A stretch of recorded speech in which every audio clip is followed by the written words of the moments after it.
Rama Ardiansyah, pengusaha kopi asal Bandung, tengah berada dalam pencarian biji kopi khas Sumatera untuk memperluas bisnisnya. Setelah mendengar tentang biji kopi Arabica dari daerah sekitar Danau Toba yang terkenal dengan cita rasanya, Rama memutuskan melakukan perjalanan langsung ke sana. Ia berharap menemukan pemasok lokal serta inspirasi baru untuk kafenya. Saat tiba di sebuah desa di tepian Danau Toba, Rama terpukau dengan pemandangan spektakuler dan kehidupan masyarakat lokal yang hangat. Ia merasa seperti pulang ke tempat yang penuh kedamaian, jauh dari hiruk-pikuk kota besar. Seorang warga desa merekomendasikan tempat menginap di rumah seorang petani kopi setempat. Di saat yang sama, Dimas Purnama, seorang fotografer alam dari Yogyakarta, juga tiba di kawasan Danau Toba. Setelah menyelesaikan beberapa proyek fotografi komersial yang menguras energinya, Dimas ingin beristirahat sambil mencari objek fotografi yang lebih personal dan alami. Dimas memilih menginap di pondok yang dekat dengan danau, dan rencananya adalah menyusuri hutan, memotret satwa liar, dan menikmati alam tanpa gangguan.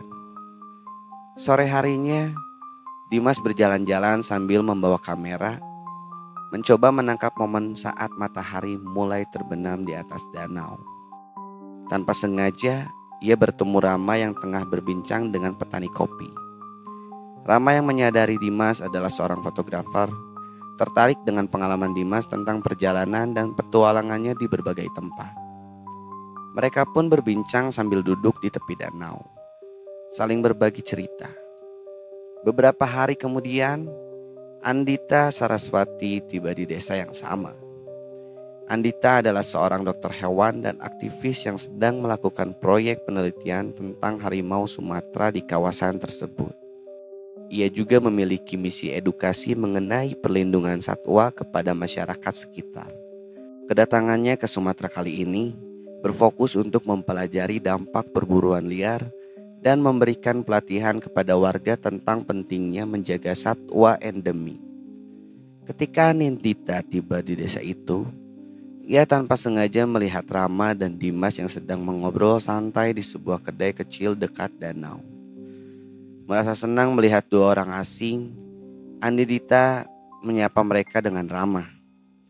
Percakapan pun mengalir dengan mudah, terutama ketika Nindita dan Dimas menyadari bahwa mereka memiliki misi yang sejalan dalam hal pelestarian alam. Hari demi hari, ketiganya semakin akrab. Mereka sering menghabiskan waktu bersama berbincang tentang alam, budaya, dan visi mereka masing-masing. Rama yang awalnya hanya berfokus pada bisnis, mulai terbuka tentang pentingnya konservasi setelah mendengar cerita Nindita. Dimas menemukan inspirasi baru untuk proyek fotografi dokumenternya, terutama setelah mendengarkan penjelasan Nindita tentang satwa liar dan konservasi. Ketiganya merencanakan untuk bekerja sama membuat proyek dokumentasi tentang keindahan alam Sumatera dan pentingnya menjaga kelestariannya. Rama akan membantu dengan koneksi di media sosial untuk menyebarluaskan kesadaran tentang konservasi alam dan satwa liar. Dimas akan menangani aspek visual dengan keahlian fotografi alamnya, dan Anindita akan menjadi penghubung dengan masyarakat setempat dan memberikan edukasi tentang konservasi. Di Danau Toba yang tenang dan memukau, tiga jiwa dengan tujuan dan latar belakang yang berbeda bersatu dalam sebuah persahabatan yang kuat, yang kelak membawa perubahan bagi mereka sendiri dan masyarakat sekitar.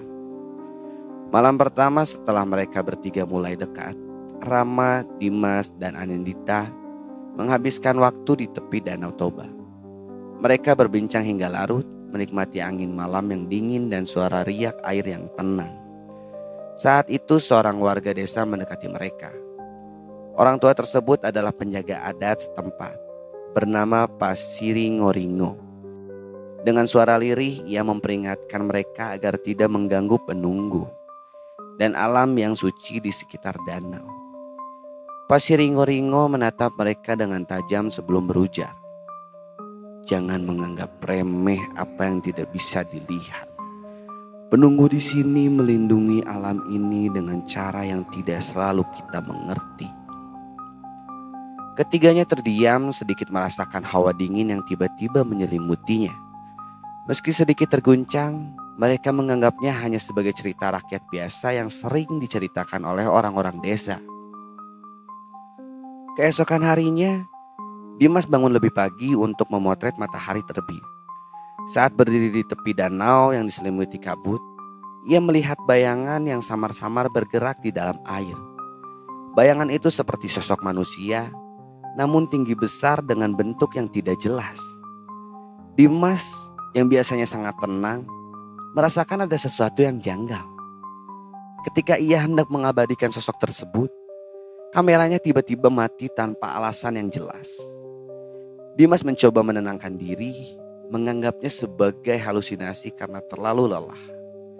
Namun ketika ia menceritakan hal tersebut kepada Rama dan Anindita, mereka merasakan ada sesuatu yang aneh dengan wilayah itu.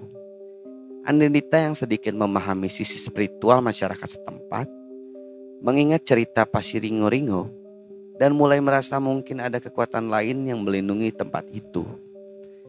Pada malam ketiga, Anindita terbangun karena mendengar suara bisikan halus di dekat jendela kamarnya. Suara tersebut seolah-olah memanggil namanya berulang kali. Dengan penuh rasa penasaran, Anindita keluar dari kamarnya, mengikuti suara itu keluar rumah.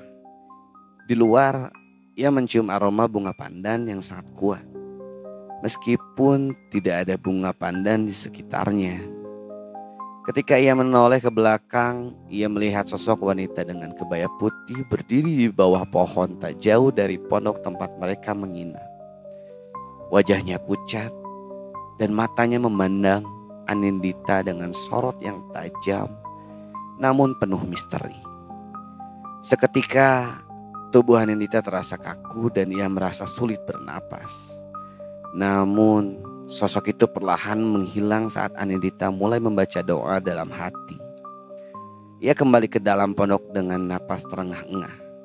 Tidak yakin apakah yang baru saja ia alami nyata atau hanya mimpi. Pagi harinya Rama menemukan tanda aneh di dekat pintu pondok mereka. Terdapat jejak kaki yang besar dan dalam di tanah. Tapi hanya ada satu jejak kaki tanpa arah kemanapun. Ketika Rama menunjukkannya pada Pasir Ringo-Ringo, pria tua itu mengenyitkan dahi dan berkata, "Itu adalah tanda dari orang-orang tua. Itu berarti mereka sedang menguasai kalian." Rama dan Dimas mulai merasa ada yang salah nih.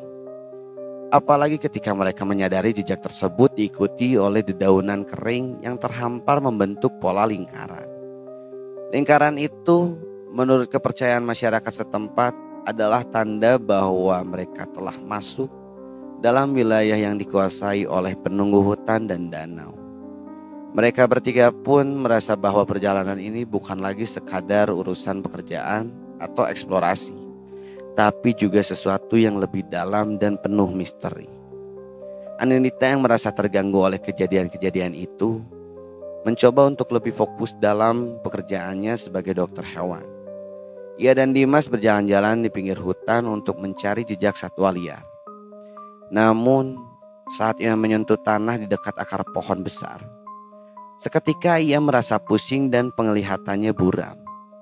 Dalam penglihatan itu, Anindita melihat sekelebat gambaran masa lalu. Ia melihat orang-orang berpakaian adat Batak berdoa di sekitar danau dan sebuah ritual yang diiringi nyanyian yang mistis. Ketika penglihatan itu hilang, Anindita tersadar dengan tubuh lemas. Dimas yang menyaksikan kejadian itu membantu Anindita duduk dan berusaha menenangkannya.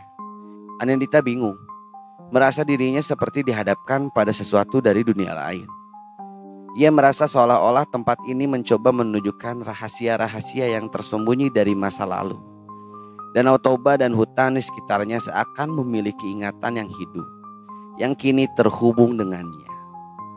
Mereka menyadari bahwa tanda-tanda ini bukan hanya peringatan, tetapi mungkin sebuah panggilan untuk memahami sesuatu yang lebih besar daripada misi mereka. Rama yang awalnya skeptis mulai terbuka dengan gagasan spiritual dan mistis. Sedangkan Dimas yang sudah lama tertarik dengan alam merasa bahwa mungkin alam memiliki caranya sendiri untuk menjaga keseimbangan. Pasiringo-ringo memberi mereka petunjuk bahwa jika mereka benar-benar ingin memahami maksud dari kehadiran penunggu tersebut, mereka harus mengikuti ritual sederhana di tepi danau sebagai tanda penghormatan. Mereka bertiga setuju untuk mengikuti nasihat tersebut, berharap bisa merasakan kedamaian dan menemukan jawaban dari misteri-misteri yang mereka alami. Malam itu mereka bertiga melakukan ritual kecil, menyalakan lilin, dan memberikan persembahan sederhana di tepi danau. Dalam hening, mereka merasakan kehadiran sesuatu yang besar dan kuno. Seakan alam di sekitar menyambut mereka dengan cara yang tak terlihat. Sebuah bisikan lembut seolah-olah berkata, "Jagalah alam, dan alam akan menjaga kalian." Perjalanan ini telah berubah menjadi sesuatu yang lebih dalam dari sekedar pekerjaan atau pelarian. Mereka mulai memahami bahwa tempat ini menyimpan rahasia spiritual yang menguji kepercayaan dan keberanian mereka. Setelah melakukan ritual sederhana, Rama, Dimas, dan Anindita mulai kembali fokus pada proyek mereka. Mereka sepakat untuk menggabungkan keahlian masing-masing, Rama dengan kemampuan promosi, Dimas dengan fotografi, dan Anindita dengan edukasi konservasi. Tujuan mereka adalah membuat dokumentasi tentang flora, fauna, dan kehidupan masyarakat di sekitar Danau Toba, serta menyampaikan pesan penting tentang pelestarian lingkungan. Namun, kehadiran jimat pemberian ayah Rama yang berupa kalung kecil dengan manik-manik kayu dengan keris mini, tanpa disadari mengundang ketidakstabilan energi di sekitar mereka. Jimat itu diberikan ayahnya sebagai pelindung, tetapi di tanah Sumatera, jimat tersebut tampaknya dianggap sebagai benda asing yang membawa energi yang berbeda. Suatu pagi, Dimas dan Anindita melakukan perjalanan ke sebuah hutan kecil untuk mengamati satwa dan tanaman endemik. Rama bergabung dengan mereka untuk mengambil catatan dan bertanya kepada penduduk lokal tentang tradisi yang berkaitan dengan alam. Saat Dimas mulai mengambil gambar, kameranya kembali mengalami masalah seperti yang terjadi saat ia memotret di danau. Hasil foto terlihat kabur dan beberapa di antaranya justru menampilkan bayangan-bayangan aneh yang tidak mereka lihat secara langsung. Dimas mulai curiga bahwa kamera yang selalu ia percaya ini mengalami gangguan mistis. Setiap kali ia mencoba memotret area yang tampak sensitif atau dianggap suci oleh penduduk lokal, gambar yang ia ambil tampak seperti terhalang oleh bayangan kabut atau bayangan sosok-sosok yang sulit dijelaskan. Meski ia mencoba mengutak-atik pengaturan kamera, masalah itu terus berulang. Rama mengeluarkan jimatnya, mencoba memegangnya erat di tangan seakan memintanya melindungi mereka. Saat itulah ia merasa ada perubahan suasana di sekitar mereka. Sudut matanya menangkap sekelebat bayangan hitam yang bergerak cepat di antara perpohonan. Namun saat ia menoleh, bayangan itu sudah lenyap. Gangguan tidak hanya terjadi saat siang. Di malam hari, mereka mulai sering mendengar suara-suara aneh di sekitar pondok tempat mereka menginap. Suara ketukan, bisikan, dan gelegak air dari arah danau kerap terdengar. Pada suatu malam, Rama merasa seolah ada seseorang yang memanggil namanya di tengah heningnya malam itu. Namun, ketika ia membuka mata, ia hanya mendapati jimat di dadanya bersinar samar-samar, memberikan rasa aman namun juga ketidaknyamanan. Anindita mulai merasa ada energi yang tak selaras dalam tim mereka, terutama karena keberadaan jimat milik Rama. Ia teringat pesan Pasiringo-ringo yang menekankan pentingnya menghormati adat setempat. Anindita mulai khawatir bahwa jimat yang dibawa Rama mungkin dianggap sebagai gangguan oleh roh penjaga di tempat ini. Rama mulai sering mengalami mimpi-mimpi yang mengganggu. Dalam mimpi itu, ia melihat dirinya berjalan di tengah hutan yang gelap, dikelilingi kabut tebal. Di Di depannya berdiri sosok tua dengan pakaian adat Batak, membawa tongkat kayu dan memandangnya dengan sorot mata tajam. Sosok itu tak berkata-kata, hanya menunjuk ke arah jimat di leher Rama sambil menggelengkan kepala, seolah memperingatkannya. Suatu malam dalam mimpinya, sosok itu mendekati Rama dan berbisik, "Ini bukan tanahmu. Tinggalkan benda asing itu atau alami akibatnya." Ketika Rama terbangun, ia berkeringat dingin. Meski ia tak sepenuhnya percaya pada hal-hal gaib, mimpi itu membuatnya mempertimbangkan bahwa mungkin benar ada energi di tempat ini yang menolak kehadiran jimatnya. Namun, jimat itu adalah peninggalan keluarga yang memiliki nilai penting bagi dirinya, sehingga ia sulit untuk meninggalkannya begitu saja. Mengetahui bahwa jimat tersebut mungkin menjadi sumber ketidakselarasan, Anindita mencoba berbicara dengan Rama secara baik-baik. Ia menjelaskan bahwa meskipun jimat itu penting baginya, mungkin ia perlu mempertimbangkan untuk melepasnya sementara selama mereka berada di tempat ini, demi menghormati kepercayaan lokal. Dimas yang juga mulai merasakan atmosfer yang semakin ganjil, mendukung Anindita. "Kita di sini memang membawa misi pelestarian, tapi kita juga harus selaras dengan alam dan arwah yang menjaga tempat ini," ujar Dimas. Rama yang tadinya bersikeras mempertahankan jimat itu akhirnya mulai melunak. Ia sadar bahwa selama mereka bekerja di daerah ini, mungkin memang ada aturan yang perlu mereka patuhi. Dengan bantuan Pak Siringo-Ringo, mereka memutuskan untuk melakukan upacara sederhana di tepi danau. Upacara ini dimaksudkan untuk meminta izin kepada arwah penunggu alam sekitar, agar keberadaan mereka tidak lagi mengundang gangguan. Sebagai simbol penghormatan, Rama akhirnya melepas jimatnya untuk sementara dan menaruhnya di dalam sebuah kantung kecil yang ia sembunyikan di dalam tasnya. Selama upacara itu, mereka membakar kemenyan dan menyalakan lilin. Pak Siringo-Ringo melafalkan doa-doa dalam bahasa Batak, memohon agar mereka diterima dan dijaga selama bekerja di tanah tersebut. Saat upacara selesai, mereka merasa angin lembut berhembus dan suasana di sekitar terasa lebih damai. Setelah upacara tersebut, proyek mereka mulai berjalan lebih lancar. Kamera Dimas tidak lagi mengalami gangguan dan ia berhasil mengambil foto-foto indah dari satwa liar dan pemandangan danau tanpa hambatan. Anindita juga berhasil melakukan beberapa wawancara dengan warga lokal mengenai pentingnya melestarikan alam dan satwa di sekitar mereka. Rama pun merasa lebih tenang. Meskipun tanpa jimat, ia merasa ada perlindungan yang lebih lembut di sekitar mereka, seolah-olah alam sendiri telah menerima kehadiran mereka. Bahkan ia mulai memahami bahwa mungkin bukan jimat yang menjaganya, melainkan energi tempat itu yang telah mereka hargai dan hormati. Di akhir perjalanan, mereka menyadari bahwa pengalaman mistis dan spiritual ini memberikan kedalaman baru pada proyek mereka. Bukan hanya soal dokumentasi lingkungan, tapi juga soal hubungan manusia dengan alam dan bagaimana setiap tempat memiliki energi dan aturan yang perlu dihormati. Mereka pun bertekad untuk membawa pesan ini keluar Sumatera, agar orang-orang semakin menghargai alam dengan segala misteri dan keindahannya. Malam sebelum mereka berkemas untuk pulang, Rama memutuskan untuk memeriksa jimatnya yang ia simpan dalam tas.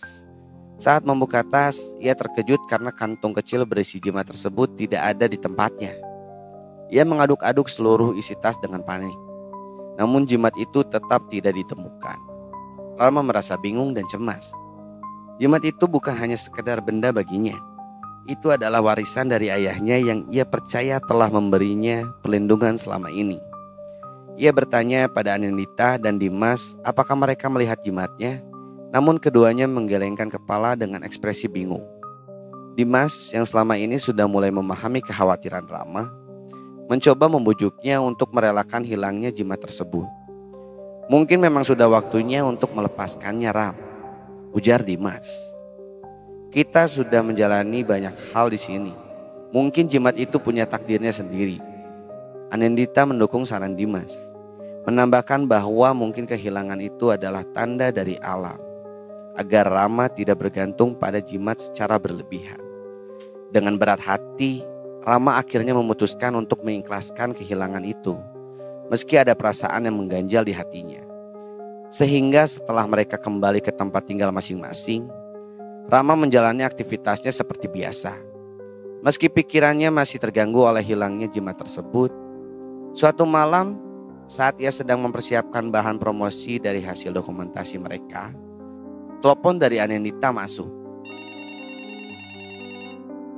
Dengan suara bergetar dan penuh duka, Anindita memberitahu Rama bahwa Dimas ditemukan meninggal secara tragis. Dimas mengalami kecelakaan aneh saat sedang melakukan perjalanan fotografi di sebuah kawasan hutan.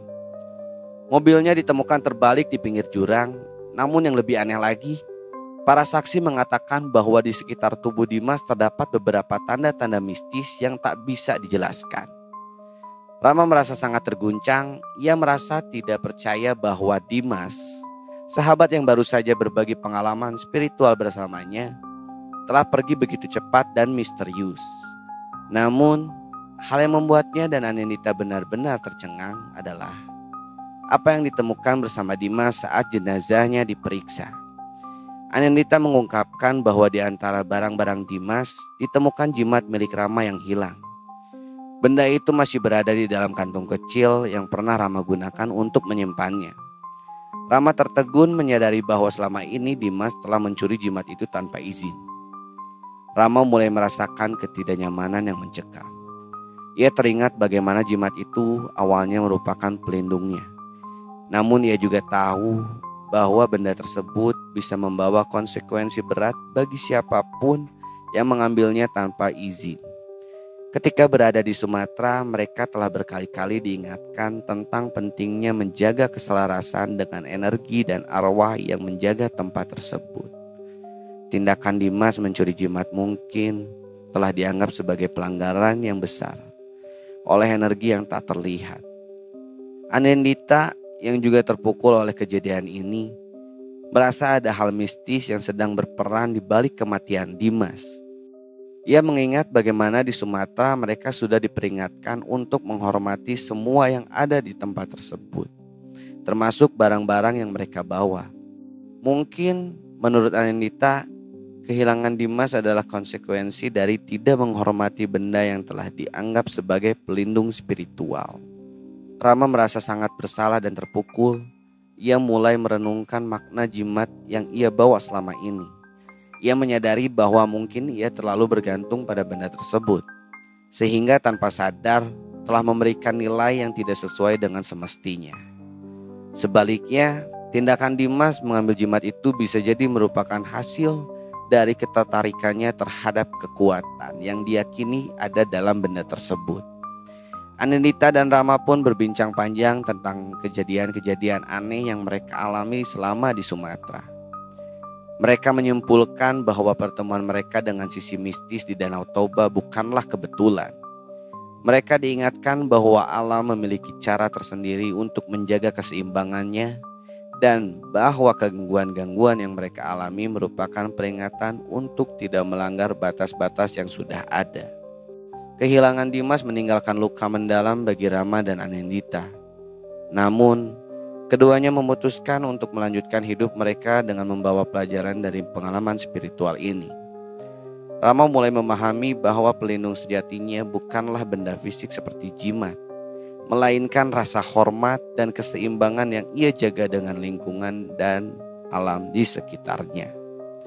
Anindita pun semakin teguh pada misinya dalam melestarikan dan menghormati alam, sambil terus mengenang semangat Dimas yang mencintai alam dan fotografi. Mereka berdua sepakat untuk tetap menjaga visi proyek mereka dan melanjutkan pesan konservasi yang telah mereka mulai, dengan menambahkan aspek spiritual yang kini mereka pahami. Kejadian ini meninggalkan pesan yang mendalam bagi mereka, bahwa setiap benda, setiap tempat, dan setiap kekuatan memiliki energi dan batasan yang harus dihormati. Dan terkadang, alam memiliki cara misterius untuk mengajarkan rasa hormat tersebut pada mereka yang berani mengeksplorasi hal-hal yang tidak terlihat. Begitulah secercah misteri kali ini. Apabila kalian penasaran dengan cerita lainnya, ikuti terus perjalanan Bumantara. Untuk kalian yang mempunyai pengalaman horor atau kejanggalan lainnya, kalian bisa kirim cerita kalian ke email okirafli09@gmail.com. Nanti saya akan bacakan di episode berikutnya. Terima kasih telah mendengarkan. Di balik cahaya selalu ada misteri. Sampai jumpa di secercah misteri berikutnya.